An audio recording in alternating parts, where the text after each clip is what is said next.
হর হর মহাদেব আদেশ, জয় মা মা কালী। লগ্নপতি সম্পর্কে কিছু বলে দিই, ঠিক আছে? এখন লগ্নপতি মানে শাস্ত্রেই লেখা আছে, আমার বক্তব্য না, সর্বক্ষণ তাকে বুস্ট আপ করা যায়, অর্থাৎ বুস্ট আপ মানে পাওয়ারফুল করা যায়। খুব ভালো কথা। যে কোনো লগ্নপতি হতে পারে আপনার, সেটা কুম্ভ লগ্নের শনি হতে পারে, মকর লগ্নের শনি হতে পারে, তারপরে কর্কট লগ্নের চন্দ্র হতে পারে, যে কোনো। কিন্তু ব্যাপারটা হচ্ছে তার বলাবলটা দেখতে হবে, তার উপরে কারুর গ্রহের দৃষ্টি আছে কিনা সেটা দেখতে হবে। নেক্সট হচ্ছে যেটা হচ্ছে যে শুধু লগ্নপতি যদি ঠিক থাকে তাহলে জাতক বা জাতিকার জীবন অনেকটাই উন্নতির পথে এগিয়ে যায়, মানে সে দাঁড়িয়ে যায়, মেন কথা স্ট্যান্ড করে।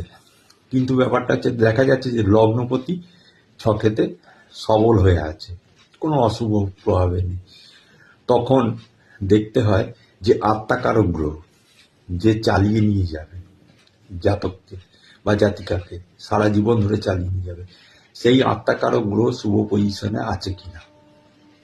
যদি না থাকে তাহলে তাকে বুস্ট আপ করতে হবে।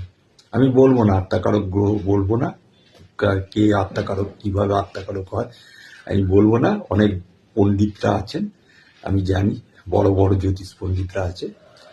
এরপরে যদি সেই আত্মাকারক গ্রহ দেখা গেল ভালো আপনার জন্মছকে, তা সত্ত্বেও সেই জাতক বা জাতিকা কোনোভাবেই স্ট্যান্ড করতে পারছে না, কোনোভাবেই পারছে না, তাহলে তখন লগ্ন কাস্পের মানে অ্যাসেন্ডিং কাস্পের যে সাবলর্ড, এটাই হচ্ছে সবচেয়ে ম্যাজিক, ঠিক আছে?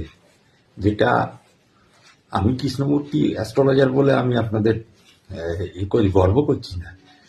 এই জায়গাটায় দাঁড়িয়ে এই লগ্ন কাস্পের সাবলটকে খুঁজে বার করতে হবে টাইম কারেকশন করে, মানে আপনি যখন জন্মগ্রহণ করেছিলেন সেই জন্মকালীন অবস্থায় যে টাইমটা ছিল, বর্তমান যে আপনি যখন টাইম কারেকশন করতে বসলেন তখন ট্রানজিট দেখে মিলিয়ে, এই জন্যই তো বলি একটা ছক করতে আমার 1 সপ্তাহ সময় লাগে, হাতে সময় নিতে হয়।